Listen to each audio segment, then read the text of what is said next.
Gəncə Dövlət Universitetində 2024-2025-ci tədris ilinin yaz semestrinin imtahan sessiyasına ictimai baxış keçirilib. Mediaturda Gəncənin Səsi qəzetinin baş redaktoru Rəfiqə Sadıqova, Novosti Qyanjra qəzetinin baş redaktoru İrina Kalaşnikova, Gəncə şəhər icra hakimiyyətinin rəsmiləri, eləcə də digər kütləvi informasiya vasitələrinin nümayəndələri və tələbə valideynləri iştirak ediblər. Mediaturda əvvəlcə imtahan prosesinin təşkili və keçirilməsi qaydaları ilə bağlı məlumat verilib. Diqqətə çatdırılıb ki, 2024-2025-ci tədris ilinin yaz semestrinin imtahan sessiyasının təşkili və keçirilməsi barədə müvafiq əmrin tələbləri nəzərə alınmaqla bütün texniki təşkilati işlər vaxtında görülüb. İmtahan prosesinə kənar müdaxilənin yol verilməməsi və tələbələrin biliklərinin nümayiş etdirməsi üçün lazımi şərait yaradılıb. Auditoriyalara müasir kameralar quraşdırılıb. İmtahanların keçirilməsinə dair təlimat hazırlanıb və Gəncə Dövlət Universitetinin rəsmi saytına yerləşdirilib. Tələbələrin biliyinin qiymətləndirilməsində şəffaflığı təmin etmək məqsədi ilə universitetdə imtahan qərargahı,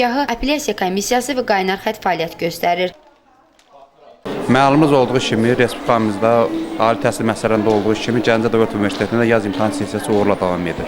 Yaz imtahan sessiyası müvafiq təlimatlara uyğun olaraq bütün sənədləşmə işləri həyata keçirilib və Elm və Təhsil Nazirliyinin müvafiq əmrinə uyğun olaraq 2 iyun 2025-ci ildən başlayaraq sessiya uğurla davam edir. Sessiyanın 5 iyul tarixlə kimi davam etməsi planlaşdırılır.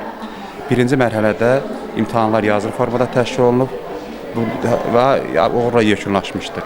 Hal-hazırda imtahanlar test üsulə keçirilir və test üsulə keçirilən imtahanlar universitetdə ilk dəfə olaraq Edaman sisteminin imtahan modulu vasitəsilə təşkil olunur. Mənim qızım bu universitetdə təhsil alır. Biz imtahanlarda nəticədə iştirak elədik və gördüm ki, imtahan çox gözəl səviyyədə keçirilib, heç bir çətinliklər olmadı. Mən qızımın burada oxumağına görə bilirəm ki, çox güvənli yerdədir. Çox müəllimlərimizə də çox təşəkkür edirəm ki, bu şəraiti bizim tələbələr üçün yaradıbdır.